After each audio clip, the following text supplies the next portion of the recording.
अभी हमारे यहाँ नवरात्रि का ये पावन पर्व मनाया जा रहा है। इसमें बड़े उत्साह है लोगों के अंदर, बड़ी चहल पहल है। सभी जगह है जो पारायण चल रही है, उत्साह मन रहा है। जगह जगह है जो देवी बिठाई जा रही है।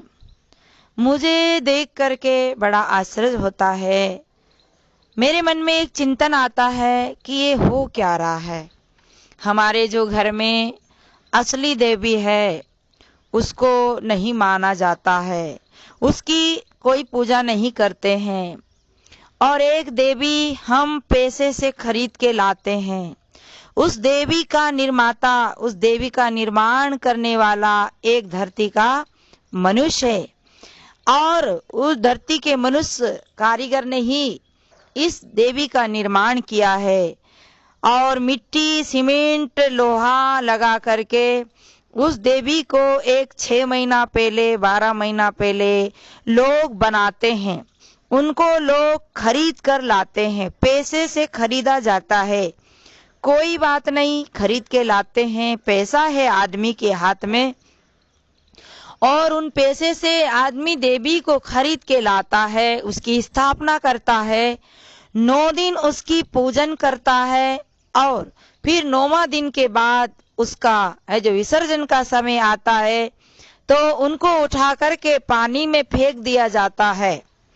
अब इसमें हम थोड़ा सा चिंतन करें कि आज अगर हमारे माता पिता को हम 9 दिन 10 दिन पूजा करने के बाद कहे कि माता पिता, मम्मी पापा तुम तैयार हो जाओ, कि बोलो बेटा कहाँ ले जा रहे हो, कि तुम कुछ मत पूछो, तुम बस हमारे इस जुलूस में बैठ जाओ, हमने सुंदर ट्रैक्टर में जुलूस सजाया है, इसमें आप बैठ जाओ। उसमें आपके माता बैठ जाती है और आप कहें नाचो गाओ, रंग गुलाल उड़ाओ, डीजा साउंड बजाओ, और उनको ले जा करके तालाब या नदी में खड़ा करके कहो कि अब वो माता पिता पूछते हैं कि बेटा अब क्या करेगा, कि अब कुछ नहीं, आपको यहीं धकेल दिया जाएगा, यहीं गिरा दिया जाएगा, यहीं फेंक दिया जाएगा। तो क्या हमारी असली माँ इसमें कुछ चिल्लाएगी नहीं, रोएगी नहीं, हल्ला नहीं करेगी कि बेटा ऐसा कांड मत कर? अगर कोई बेटा ऐसा करता है तो उसे हत्याकांड का है जो दंड लगेगा कि नहीं लगेगा, उसे पुलिस पकड़ेगी कि नहीं पकड़ेगी? पर हमारी भोली जनता, हमारी भोली समाज आज क्या कर रही है, थोड़ा विचार करिए। उस माता को पानी में फेंक दिया जाता है। ये मर्डर केस से बड़ा काम नहीं है, ये मर्डर केस कर देते हैं। अगर बढ़िया है आपने मूर्ति बनाई है, घर में रखते हो तो जहाँ तक भी ठीक है, पर मुझे तो बड़ा दुख लगता है कि ये क्या हो रहा है। इसलिए कबीर साहब ने कहा, कबीरन भक्ति बिगाड़िया, कंकर पत्थर धोई, अंतर में विष राख के अमृत डारी न खोई। अंतर में विष रख लिया।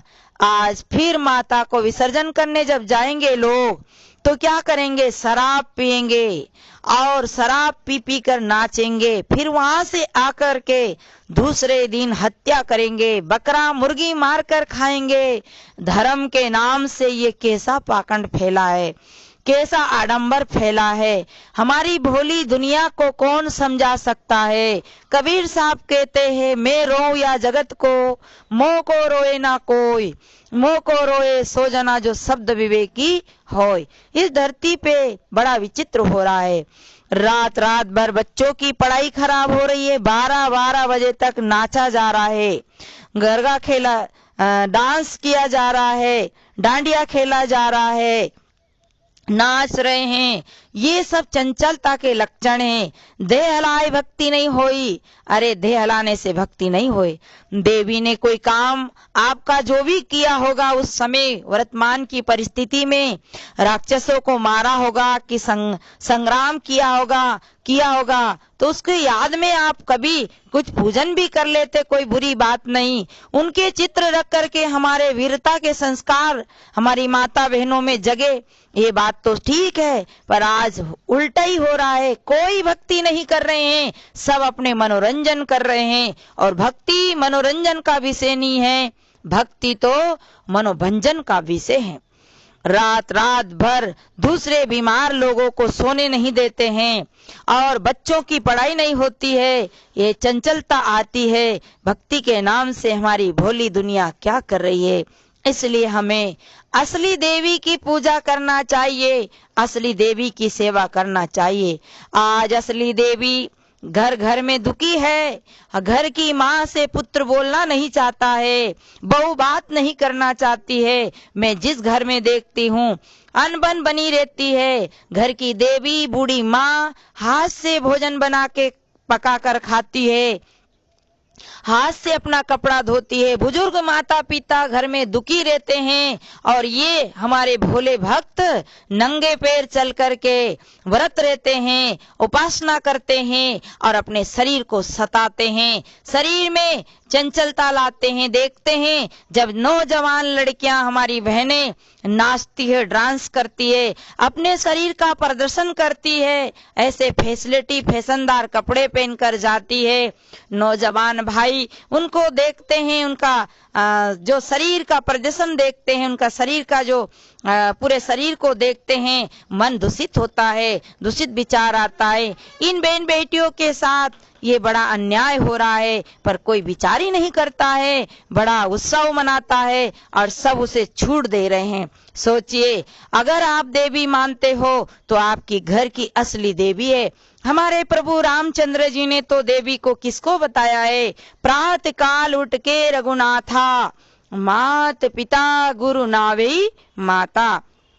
हमारे प्रभु रामचंद्र जी इनको देवता माने थे, माता पिता गुरु अतिथि, और यही तो देवता है। मातृ देवो भव, पितृ देवो भव, अतिथि देवो भव, आचार्य गुरुदेव भव। ये चार देवता पर आज तो बड़ा अत्याचार हो रहा है, बड़े बड़े खर्चे होते हैं। और हमारे ब्यावरा के तो सुना है, राजगढ़ जिला ब्यावरा तहसील में मैंने सुना है, मैं देखा नहीं सुना है, 1 करोड़ में चारों धाम बनाए। 1 करोड़ रुपया लगाकर चारों धाम बनाए। ओ चारों धाम कैसे बनाए? या तो सरकार ने दिया या बड़े बड़े सेठ लोगों से चंदा लेकर के बनाया गया है। काश 1 करोड़ का कहीं स्कूल खोलते, शिक्षालय खोलते, पुस्तकालय खोलते। आज हमारी गौ माताएं भटक रही, 1 करोड़ की गौशाला खोलते तो ये गाय आज हिंसा का पात्र बन रही है।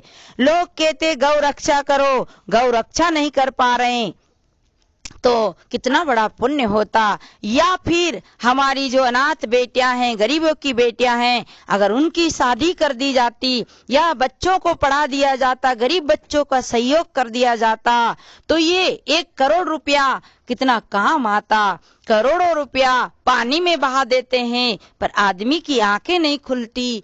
क्या करें, कैसे कहें, किससे कहें? इसे कबीर साहब के मैं रो या जगत को, मोह को रोए ना कोई। यानी गुरुवर को कोई रो नहीं पाया, उनके शब्दों पे कोई विचार नहीं कर पाया।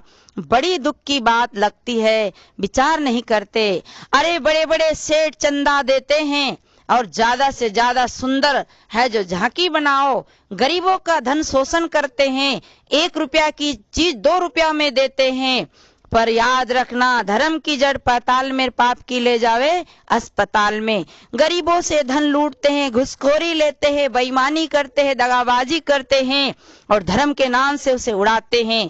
अरे प्राणी मात्र में वो परमात्मा है, सबके अंदर वो देवी स्वरूपा शक्ति सबके अंदर विराजमान है। विद्या की देवी आपके अंदर विराजमान है, सौर शक्ति की देवी लक्ष्मी देवी आपके अंदर है। इन प्राणियों के अंदर वो देवी स्वरूपा है जिनको हम बाहर ढूंढ रहे, बाहर भटक रहे और उन्हें उठा उठा कर पानी में फेंक रहे। धर्म के नाम से बड़ा आडंबर चल रहा है, इससे थोड़ा विचार करिए।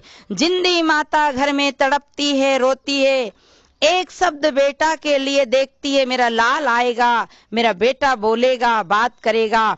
बेटा माँ से बात नहीं करता, बूढ़े माँ बाप तरसते रहते हैं बेटे की जो करुणा भरी पुकार सुनने के लिए, बेटे की नजर के लिए तरसते रहते हैं। एक नजर भी बेटा अपने माँ बाप पे नहीं डालता है और बड़ा धार्मिक बना है, बड़ा धर्म का नाम से आडंबर करता है। ये बड़ी दुख की बात है। सज्जनों, आप अगर समझ सकते हो तो इन बातों को अपनी जिंदगी में अंकित करिए। जिंदा मात पिता घर में है तो तीरथ करने क्यों जाऊं, घर में शक्कर मिलती है तो बाहर का गुड़ क्यों खाऊं।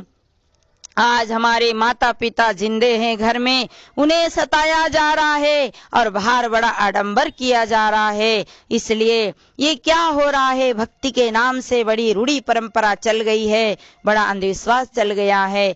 अच्छी बात है, इस समय लोग व्रत रहते हैं, ऋतु परिवर्तन होती है, इसलिए जो नित्य खाते हैं उस भोजन को 9 दिन 10 दिन अगर त्याग दिया जाए तो स्वास्थ्य में भी लाभ होता है। ये तो बात माननी है, पर ये हम देवी के नाम से कर रहे हैं, दुर्गा के नाम से कर रहे हैं। उनने परिस्थिति में किसी राक्षस को मारा होगा या कुछ हुआ होगा, ये तो आप सब पुराणों के माध्यम से जानते ही है। परंतु आज अत्याचार होता है, हमारी बहनें भी देखती रहती है, दुर्गा की पूजा करती है पर सौर्य शक्ति को नहीं जगा पाती है, पापियों के लिए लड़ती नहीं है, उनके लिए संघर्ष नहीं करती है। पूजा करने से कुछ भी नहीं होता है, इसे हम संघर्ष करें और सौर्य शक्ति को जगाए। ये आपके अंदर की सौर्य शक्ति ही दुर्गा देवी है। महिषासुर महिषासुर को जिनने मारा है, हमारे अंदर ही महिषासुर है। काम क्रोध लोभ, ये काम ही महिषासुर है, क्रोध महिषासुर है, इन्हें मारना ही सबसे बड़ी विजय है। आज हम असली देवी की पूजा करें सज्जनों।